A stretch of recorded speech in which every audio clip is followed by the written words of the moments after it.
working with Tommy and Naeem.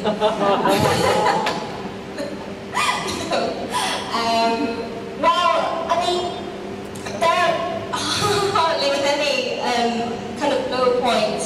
All I can say is, as can be expected from a tour that kind of takes you to a lot of places in a very short amount of time, sometimes you do get tired.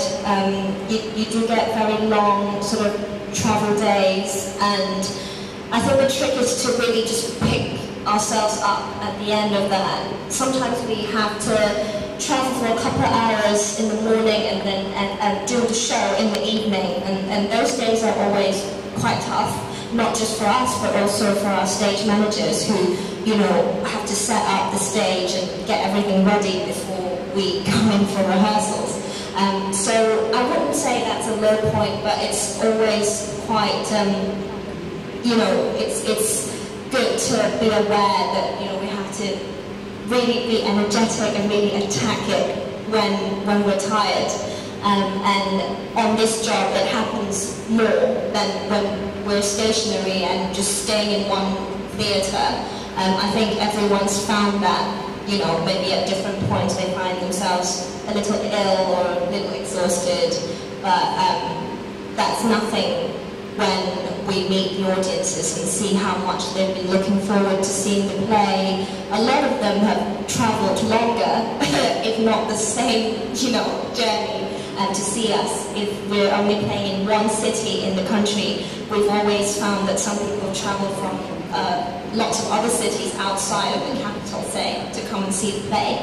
So, you know, thinking about that kind of makes all the tiredness go away for me.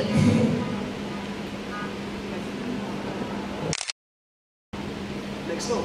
Trinidad and Tobago. Okay, thank you. Thank you. Good evening. Colette Johnson, representing the National School of Theatre Arts and Drama. A leader would follow up to her question. I would like you to explain to them or to us what are some of the techniques in disciplining yourselves to being a part of a tour group, one, and to placing yourselves into the various characters that you do for every production. Yeah, this is such a unique project that I think it's something we're discovering on the way of how to deal with it, because I've never done a project before where you're changing, not only changing characters, but you're changing relationships. So every performance we do, it will be a different combination of people. And not only are you playing a different character, but the person you playing opposite is different from the last time you did it. So I don't think we've actually done one combination the same the entire time we've done it. And as you'll see this evening, there's also music in the show. Depending on which character you're playing, has an effect on what instrument you're available to play at what point. So there are lots of different variables that shift. I think we've sort of discovered, as Dominic pointed out at the beginning, really being really generous with each other is the only way to get through it. And I think sometimes in productions you can sort of be very focused for the good of the whole on just what you're doing.